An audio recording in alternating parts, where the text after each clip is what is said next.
Good Erev Shabbos Parshas Naso. Torah tells us in the middle of the Sedra that the Bnei Yisrael have to support the Kohen by giving various gifts to the Kohen. And the Pasuk reads, Ve'es kadashav lo yihiyeh, ish asher yitein la Kohen lo yihiyeh, which means that all of the gifts that have been sanctified and to be given to the Kohen, lo yihiyeh, they belong to the Kohen. Asher yitein la Kohen lo yihiyeh, and when you give it to the Kohen, they belong to the Kohen. So it's clear to see that there's a little bit of a problem in the apparent repetition in this pasuk. And the Chazal and the Mefarshim already pick up on this and address it in the following way. The Chazal in the Talmud tell us that you have to look at this pasuk as two halves of a whole. The first half being, Ish es kadashav, when a person sanctifies their produce that they are going to give to the Kohen, and they don't give it to the Kohen, right? There is truma that has to be given to a Kohen. You don't give it to the Kohen, you don't give the proper tithing to the Levi, and you retain that for yourself. Says the Gemara, lo yihiyeh, that's all you will be left with. Because ultimately, if that is what you're taking, you're going to steal, as it were, from the Kohanim and the Leviim, then that is what you will own. The rest, HaKadosh Baruch Hu's blessings, will be removed. The second half of the pasuk is the positive. Ish asher yitein la Kohen, and a person who designates their tithes and their trumas to the Kohen and Levi, and chooses then to act on it and to give it to the Kohen and Levi, lo yihiyeh, the individual will be blessed with great fortune and with great wealth. Two sides of the same coin. If we choose to withhold, then that is in our hands, that's all we will be left with. If we choose to open our hands, then our hands will be filled with great blessing. The Chizkuni says that the pasuk and other mefarshim say this as well. Depending on who is speaking, they derive this from different parts of the pasuk.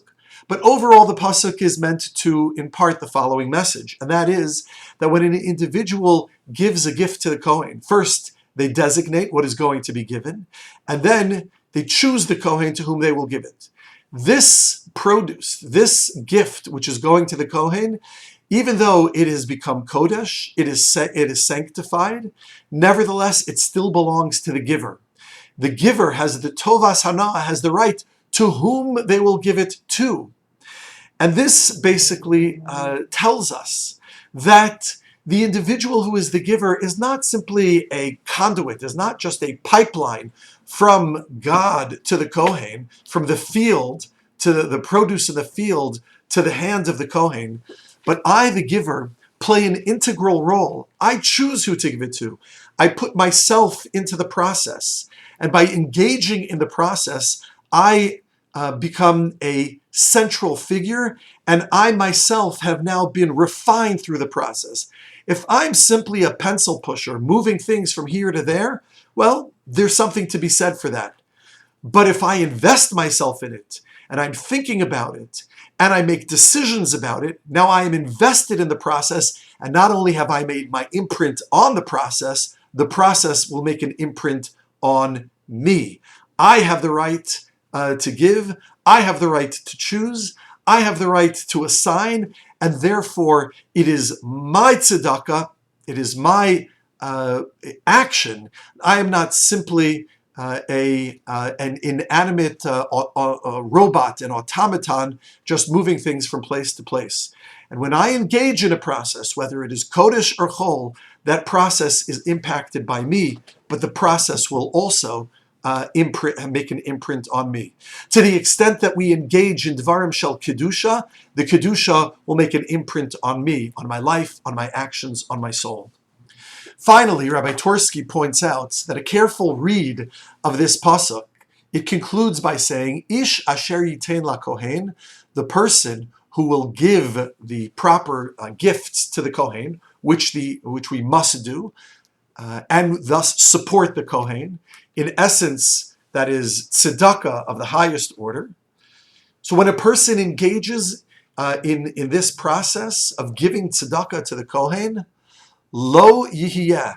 It will belong to him. To the Kohen? No. It belongs to me. Wait, we just gave it to the Kohen. How does it belong to me? And Rabbi Twersky reminds us of a truism that we all know, that most certainly only the things that we part with in life, the things that we give to others, that we sacrifice on behalf of others, that is truly the only thing that we truly own. Lo yihiyeh. If we want to acquire something, the best way to do it is by giving it away. The more tzedakah we give, the more we actually own.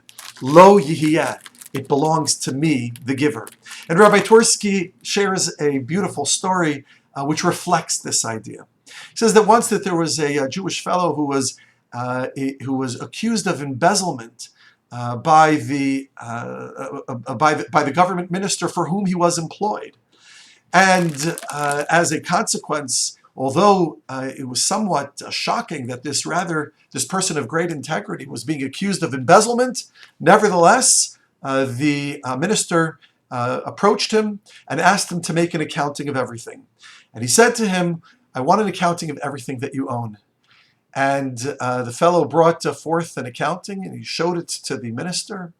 And he said to the minister, replied to him, this is far less than what you own. I know, maybe I don't know everything, but I know that you own much more than this. To which he responded, it is true that the items in my possession, that the material wealth in my possession is much more than this. But the material wealth in my possession can come and go. If you decided that I acted improperly, you can take all that in a moment. Whether it's true or not, you can take it in a moment. You are the person in power. You have the decision-making capability, and you have eyes and hands into my material wealth. I don't really own that. What I do own is that which I've given away, that which I've given to tzedakah, that which I've parted with and sacrificed for others. That nobody can ever take away from me. As the pasuk intimates, asher yiten lakohen, that which we give to the kohen, lo yihiyeh, that truly and only is ultimately what we own. Good Shabbos to all.